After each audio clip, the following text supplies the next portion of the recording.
14 ఏళ్ళుగా వెళ్ళక ఒక పెద్ద ఉద్యమాన్ని తెలంగాణ రాష్ట్రంలో మారుమూల ప్రాంతం నుంచి హైదరాబాద్ దాకా తీసుకొస్తా ఉన్నారు.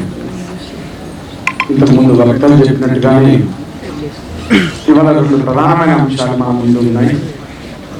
ప్రకృతి వైపరీత్యాల కారణంగా ప్రకృతిని ఎప్పుడైతే మనం నాశనం చేస్తూ ఉంటామో అప్పుడు ప్రకృతి తిరగబడటం అనేది సహజంగా జరుగుతుందని తెలిసినప్పటికీ కూడా పదే పదే ప్రకృతి వైపరీత్యాలకి మనుషులే కారణమైనటువంటి స్థితి ఉన్నది.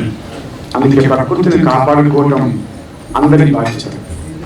ప్రకృతికి సమానంగా ఉండేటటువంటి స్త్రీని కాపాడుకోవటం అందరి బాధ్యత. ఇది సందర్భం అయినా కాకపోయినా విమలక బహుజన బతుకం ఉత్సవాల్లో భాగంగా ఇవాళ భారతదేశంలో స్త్రీలపైన, దళితులపైన, గిరిజనులపైన, ఆదివాసీలపైన పెద్ద ఎత్తున హింస కొనసాగుతూ ఉంది. కేంద్రంలో అధికారంలోకి వచ్చిన తర్వాత, ప్రత్యేకించి బీజేపీ పార్టీ రెండోసారి అధికారంలోకి వచ్చిన తర్వాత ఈ సంఘటన దిశ కొనసాగుతూ ఉంది. మొన్న మణిపూర్ మానవ హననాన్ని చూసాం, ప్రపంచ చరిత్రలో యుద్ధాల్లో చూసాం. నేటి భారత రాజకీయ వ్యవస్థలో రక్షణ కవచంగా మహిళలపై మణిపూర్లో మహిళల్ని బట్టలు కొనిదీసి రోడ్డు మీద విడిచుకొని పోతున్న స్థితిని చూసాం. అంటే భారతదేశ పరిస్థితి చూసినప్పుడు భారత రాజ్యాంగం ప్రమాదంలో ఉందని మనం మాట్లాడుతున్నాం. భారత రాజ్యాంగం ప్రమాదంతో పాటు భారత జీవన విధానం మొత్తం ప్రమాదంతో పాటు స్త్రీకి రక్షణ లేదు. ఇటీవల ఒక నివేదిక ప్రకారం రిపోర్ట్ అయినటువంటి కేసులు సుమారు 80 కేసులు పోలీస్ స్టేషన్లో రిపోర్ట్ అవుతున్నాయి. రిపోర్ట్ కాని కేసులు అంతకంటే డబుల్ సంఖ్యలో ఉంటున్నాయి. మహిళలపైన అత్యాచారం కానివ్వండి, మహిళలపైన హింస కానివ్వండి. కలకత్తాలో యువ డాక్టర్ రేపు తర్వాత మాత్రమే ప్రతిసారి ఏదో ఒక రూపంలో మూమెంట్ వస్తుంది. మాట్లాడిన వర్గాలు మాట్లాడుతున్నాయి. మీటూ అనే మూమెంట్ చూసాం మనం. నిన్న బెంగళూరులో ఒక వారం రోజులుగా పనిదినానికి వ్యతిరేకంగా వైకాలుగా చెప్పబడినటువంటి సాఫ్ట్వేర్ ఉద్యమాలకు వస్తున్నారు.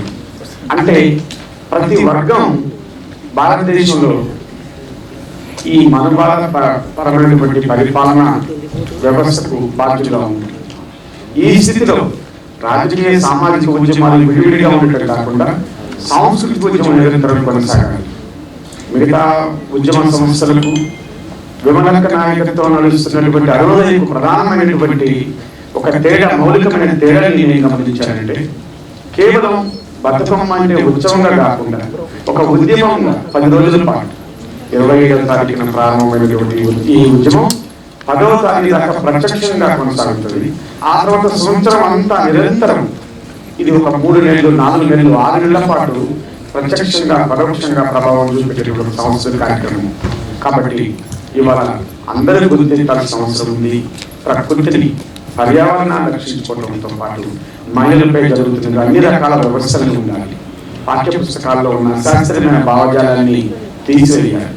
5వ తరగతిలో, 4వ తరగతిలో తెలుగు పాఠ్య పుస్తకంలో అశాస్త్రీయ భావజాలం విద్యార్థుల మెదడులో ఉంటుంది. అమ్మ వంట చేస్తుంది, నాన్న పొలంకు పోతాడు. అక్క అమ్మకు సహాయం చేస్తుంది, తమ్ముడు నాన్నకి వ్యవసాయంలో సహాయం చేస్తుంటాడు. వాక్యాలు బాగున్నాయి. కానీ నువ్వు ఏ రకమైన భావజాలను విద్యార్థుల్లో పెడుతున్నావు అంటే, విద్యార్థులు అంటే తండ్రికి సహాయం చేసేవాళ్ళు, అబ్బాయిలు అంటే తండ్రికి సహాయం చేసేవాళ్ళు. అంటే తెలియకుండానే ఒక పితృస్వామిక పరమైన భావజాలాన్ని పాఠ్య పుస్తకాలలో చేస్తున్నాం. చెల్లె అక్క ఎందుకు వంట చేయాలి, తమ్ముడు వంట చేస్తున్నాడు, అన్న వంట చేస్తున్నాడు అని రాయొచ్చు కదా. చెల్లె అక్క ఎందుకు ముగ్గులు వేయాలి, చెల్లె అక్క మాత్రం బట్టలు ఎందుకు ఉతకాలి? ఆ సెంటెన్స్ మార్చట్లేదంటే కరికులంలో కూడా మార్పు రావాలి.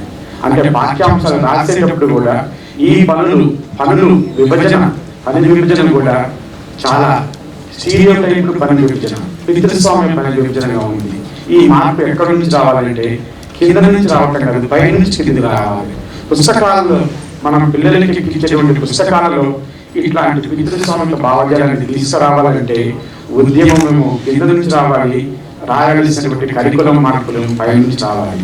అందుకే విమలక చేస్తున్న ఈ ఉద్యమం ప్రజల్లో, మేధావుల్లో, బుద్ధిజీవుల్లో, సివిల్ సొసైటీలో ఒక ఆలోచన కలగజేస్తుంది. ఆ ఆలోచన కలగజేయడం ద్వారా విద్యార్థులపై లైంగికపరమైనటువంటి వేధింపులు, అత్యాచారాలు జరగకుండా ఉంటాయి. కాబట్టి ఖచ్చితంగా ఇలాంటి ఒక మూమెంట్, ఒక ఆలోచన, ఒక సాధారణంగా ఎన్నో రకాల క్యాసెట్లు చూస్తూ ఉంటాం, మనం రిలీజ్ చేస్తుంటాం, అది ఒక ఉత్సవంగా చేస్తుంటాం. కానీ మిత్రాన్న రాసినటువంటి పాటను మనం చూసాం. ఎంత అద్భుతమైన పాట! ఆయన చేతి నుంచి, కలం నుంచి జాలుబారిందంటేనే అది ఉద్యమ సవ్వడి, అది ఆలోచన సవ్వడి.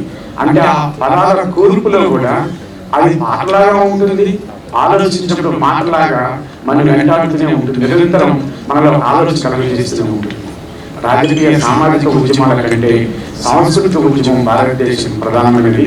ఈ సాంస్కృతిక ఉద్యమం జరగాలంటే ఈ దేశంలో దోపిడీకి గురైనటువంటి దళితులు, వెనుకబడిన వర్గాలు, గిరిజనులు, ఆదివాసీలుగా రావాలి.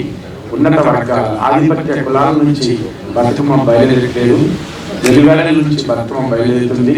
సమాజంలో వెలువలకు గురైనటువంటి వర్గాల నుంచి మేము కూడా అని చెప్పి 14 ఏళ్లుగా నిరంతరం ఉద్యమాన్ని ముందుకు తీసుకొస్తున్న అరుణోదయ సాంస్కృతిక సమైక్యకు ఉద్యమాలను తెలియజేస్తూ ఈ బతుకమ్మ ఉత్సవం తెలంగాణ, ఆంధ్ర 2 రాష్ట్రాలనే కాకుండా ఇది ఒక దేశవ్యాప్త మూవ్మెంట్గా కూడా కొనసాగాల్సిన అవసరం ఉంది.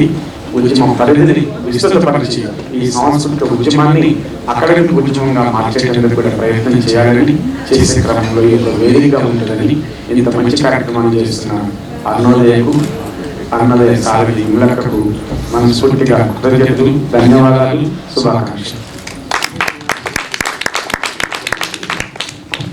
పాఠ్యాంశాల్లోనూ